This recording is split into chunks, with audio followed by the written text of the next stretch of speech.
Hey everybody, it's John from the Hustle Daily Show. Before we get into the news today, did you know that HubSpot launched an AI chatbot that helps you build awesome campaigns at scale with just a few prompts? It's called Campaign Assistant, and it's a totally free-to-use AI tool that will transform the way that you build marketing campaigns at scale. And the best part?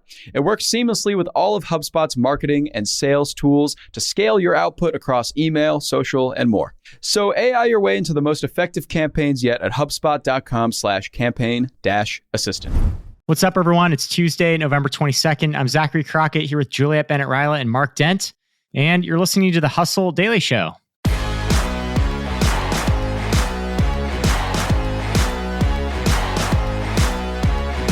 Today, we're talking about the big business of holiday rom-coms. Around this time every year, streaming platforms and TV networks are flooded with them. And there's a reason for that. They're fast, they're cheap, and they yield great results. Juliet's going to break down that industry for us. But before that, here's what's going on in business and tech. More employees were reportedly laid off yesterday at Twitter, this time on the sales team. It's unclear how many people were let go, but before this even happened, several advertisers on the platform wrote that they were already having trouble reaching anyone on the sales and partnerships team. So a little more fuel to that dumpster fire. Domino's will soon have a fleet of more than 800 Chevy Bolt electric cars. That's going to make the chain the owner of America's largest EV pizza delivery fleet. Why didn't they go with Tesla? Well, the pizzas are already fire roasted at the restaurant, so they don't need a second charring on the road. Oh. Smart TD, one of America's largest rail unions with 36,000 members, rejected a proposed labor deal. That moves the industry closer to a national strike that experts say could have an impact of $2 billion per day in cargo shipments. TSMC's Morris Chang confirmed plans for a critical 3-nanometer advanced Arizona chip factory. But they did clarify that those US chips will cost about 55% more than Taiwan's. And lastly, Bob Iger is coming back on as Disney CEO, replacing his predecessor, Bob Chapek. I guess you have to be a Bob to run Disney. Iger was Disney's CEO from 2005 to 2020, and then he served as the company's executive chairman through 2021 before retiring.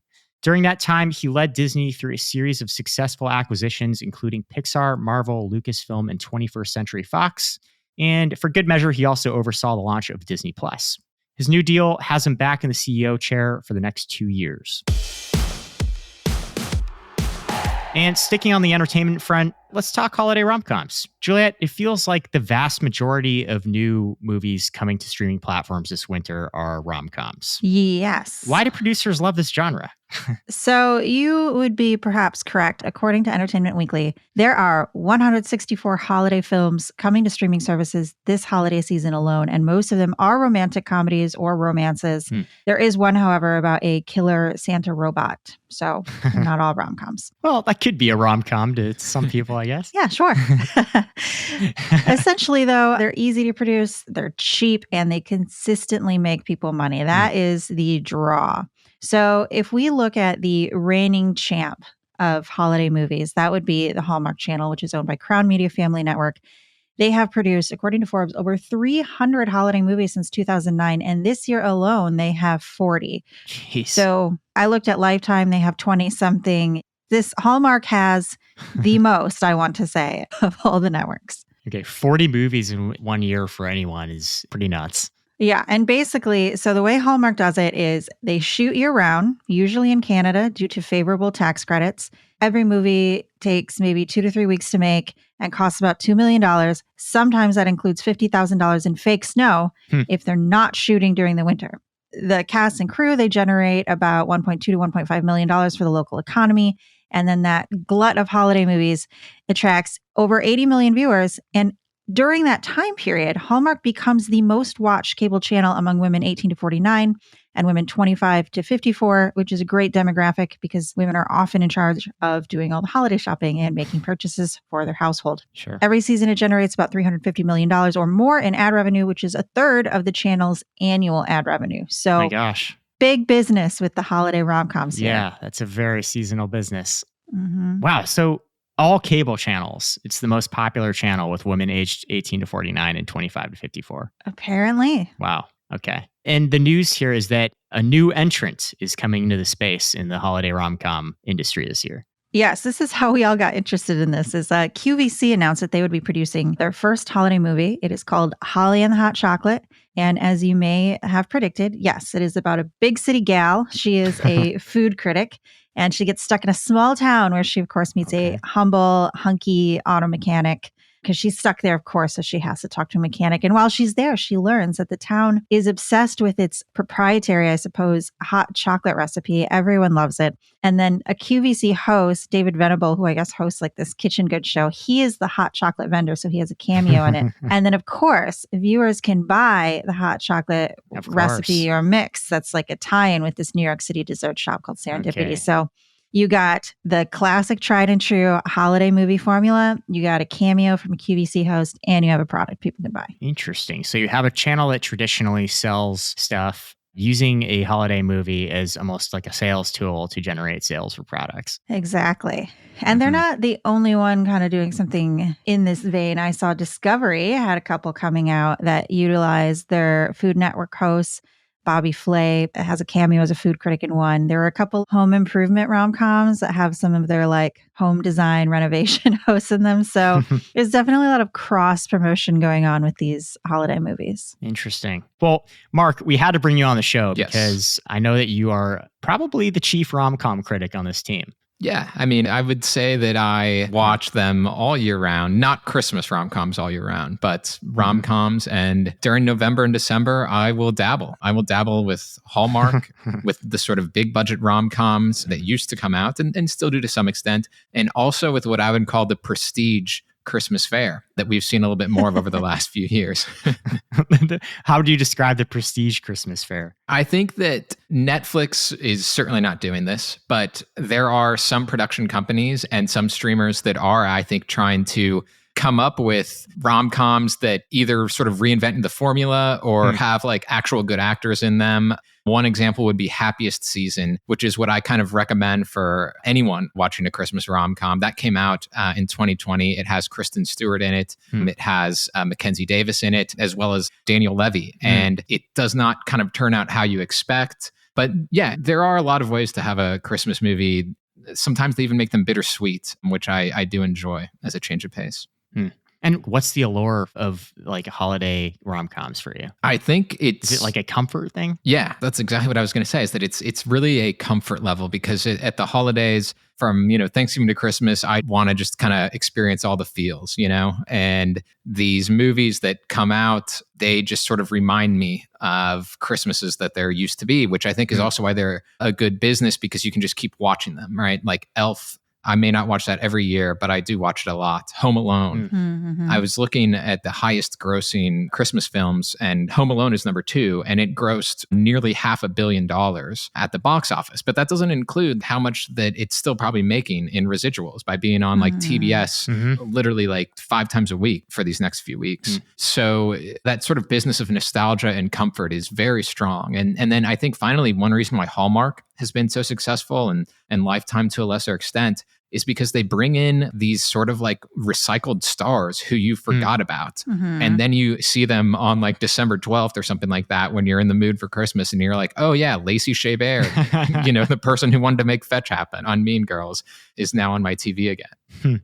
That's a really interesting point you made about, bigger name actors signing on to holiday movies. I mean, obviously, you have the Elfs and the Grinches of the world, but those rom-coms are usually kind of lower budget lifts, sort of greener actors in there. But now we're seeing an expansion into something different entirely. You don't really remember any of these Hallmark movies, by the way. You just sort of see them and you might rewatch them without even realizing it. But one that does stick in my mind that came out a few years ago had this actor named Brandon Routh in it, who he played like Superman in 2006 and was in like Scott Pilgrim versus the World, and then just didn't quite like make it as many would have forecasted. And then all of a sudden he's in this Hallmark movie, and you're like, oh, like where have I seen that guy before?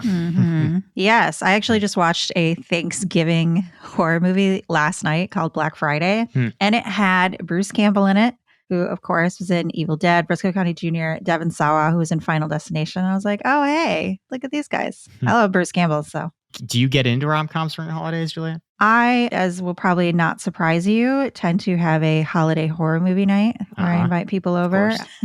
Horror movies and rom-coms, to a certain extent, definitely have some similarities with the cookie cutter formula, and like not the A-list actors tend to have a lower budget. People who are fans of them will literally watch any of them. Yeah, I was just going to say that given like the popularity of horror and given the popularity of these Christmas rom-coms that you just, manufacture, off the assembly line, it's surprising to me that there aren't more of these hybrid horror, Christmas and rom-com all together. Like you were saying, Juliet, like they're fun to watch and there would absolutely be an audience for it. Yeah, my favorite movie growing up, I know it's basic, but I really loved The Nightmare Before Christmas. And part of the reason was that I loved Halloween. I also really liked Christmas. It was just like a weird holiday mashup. And I hadn't remembered seeing anything else like that as a kid, but maybe I just wasn't exposed to the good stuff. I don't know that there was much like that for children at that point in time. Gremlins, you could watch Gremlins. That's technically a holiday movie. That's kind of like a forgotten one. All right, last question. Where do we fall in the whole Die Hard as a Christmas movie debate? I say it's a Christmas movie. It maybe does not push the plot forward, but it is still an integral part of the plot.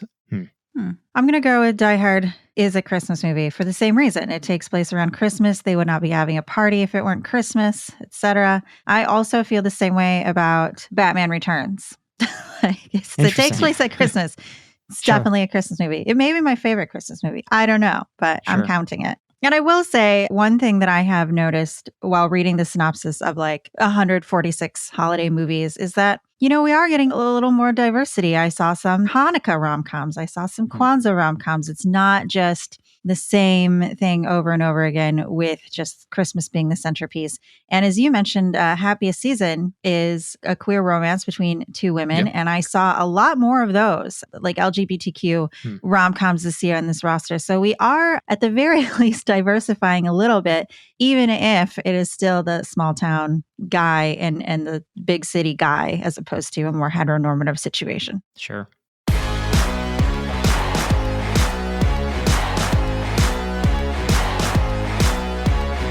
All right, that's going to do it for us today, everyone. Thanks for tuning into the Hustle Daily Show.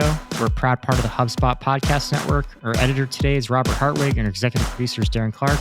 We've got a lot more tech and business coverage for you in our newsletter. If you're not subscribed, go get yourself signed up at thehustle.co/email. And if you've got a long drive tomorrow for the holidays, or if you just want an excuse to get away from your annoying uncle for a bit, we've got a special episode for you tomorrow. It's about the dark side of Black Friday sales and why people stampede each other to death to get $200 off of a flat screen TV. Great conversation fodder for Thanksgiving dinner. So look out for it in your podcast feeds tomorrow.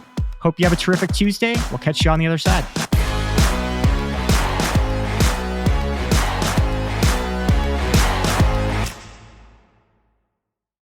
Hey guys, if you listen to the Hustle Daily Show on Google Podcasts, we want to let you know that the option will no longer be available pretty soon. Google is sunsetting its podcast app sometime in early 2024 in favor of YouTube Music, and we want to give you a heads up before it's too late, since that time's almost here. The Hustle Daily Show is available everywhere and anywhere that you listen to podcasts, like Apple Podcasts and Spotify. If you're using YouTube Music, we are there as well. If you're an Android fan, there are plenty of apps like Overcast, Pocket Casts, Player FM, and more. So just search for us wherever you decide to listen to your favorite podcasts.